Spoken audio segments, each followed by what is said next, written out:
Assalamualaikum warahmatullahi wabarakatuh. Perkenalkan, nama saya Feby Ayu Istikarini dari kelas 1A Akuntansi Manajerial Politeknik Negeri Samarinda. Kali ini saya ingin menjelaskan tentang pengarahan. Pengarahan merupakan fungsi manajemen yang sangat penting yang dipergunakan dalam suatu organisasi atau usaha.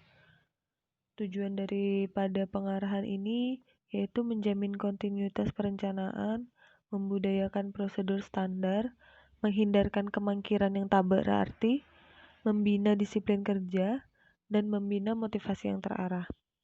Di sini ada menurut Reineke dan School tahun 1990 mengartikan bahwa pengarahan sebagai usaha mendorong bawahan dalam mencapai tujuan perusahaan. Jadi, apa definisi pengarahan? Pengarahan yaitu merupakan hubungan manusia dalam kepemimpinan yang mengikat para bawahan agar bersedia mengerti dan menyumbangkan tenaganya secara efektif dan efisien dalam pencapaian tujuan suatu organisasi. Kemudian ada prinsip-prinsip pengarahan. Yang pertama, prinsip mengarah kepada tujuan. Tujuan pokok dari pengarahan nampak pada prinsip yang menyatakan bahwa makin efektifnya proses pengarahan, akan semakin besar sumbangan bawahan terhadap usaha pencapaian tujuan. Pengarahan tidak dapat berdiri sendiri. Di sini artinya dalam melaksanakan fungsi pengarahan perlu mendapatkan dukungan atau bantuan dari faktor-faktor lain seperti perencanaan, struktur organisasi, tenaga kerja yang cukup, pengawasan yang efektif, dan kemampuan untuk meningkatkan pengetahuan serta kemampuan bawahan. Kemudian ada prinsip keharmonisan dengan tujuan. Di sini orang-orang bekerja untuk memenuhi kebutuhannya yang tidak mungkin sama dengan tujuan perusahaan. Mereka menghendaki demikian dengan harapan tidak terjadi penyimpangan yang terlalu besar dan kebutuhan mereka dapat dijadikan sebagai pelengkap serta harmonis dalam kepentingan perusahaan.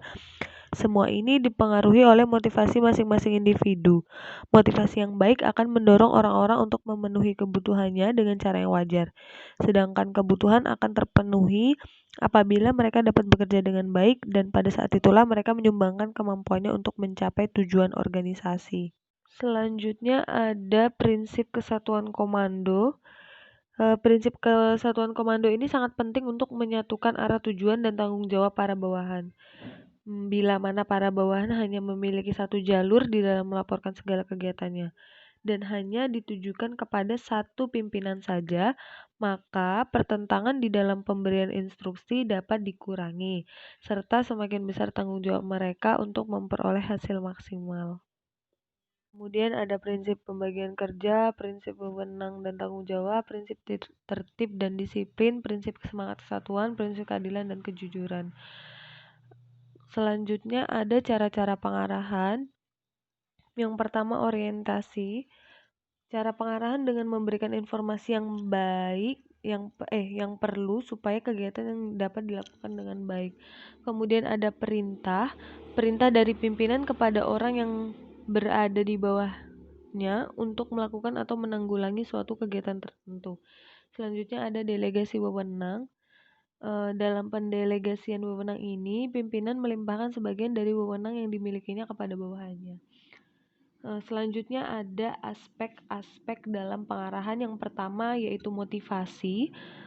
Motivasi di sini yaitu pemberian semangat kepada karyawannya dengan sedemikian cara agar tujuan organisasi bisa tercapai. Selanjutnya ada kepemimpinan. Di sini seorang pemimpin dapat mengarahkan karyawannya untuk menjalankan tugas mereka dan mencapai tujuan organisasi. Harus bersikap adil kepada bawahannya dan mempunyai rasa sosial yang tinggi serta bijaksana dalam pengambilan keputusan. Kemudian ada komunikasi. Komunikasi di sini merupakan hal yang sangat penting di dalam pengarahan. Komunikasi yang salah dapat menyebabkan kesalahpahaman dalam mengartikan suatu arahan atau perintah, sehingga terjadi kesalahan pekerja dalam melaksanakan perintah atau tugasnya. Yang terakhir ada komunikasi yang efektif. Di sini pesan harus dirancang dan disampaikan semenarik mungkin. Kemudian pesan harus menggunakan lambang-lambang tertuju kepada pengalaman yang sama sehingga sama-sama bisa dimengerti. Pesan juga harus membangkitkan kebutuhan pribadi komunikan dan menyarankan beberapa cara untuk memperoleh kebutuhan tersebut. Kemudian pesan harus menyarankan suatu jalan untuk memperoleh kebutuhan yang layak bagi situasi kelompok ketika komunikan berada pada saat digerakkan untuk memberikan tanggapan yang dikehendaki. Sekian yang bisa saya jelaskan, kurang dan lebihnya saya mohon maaf. Assalamualaikum warahmatullahi wabarakatuh.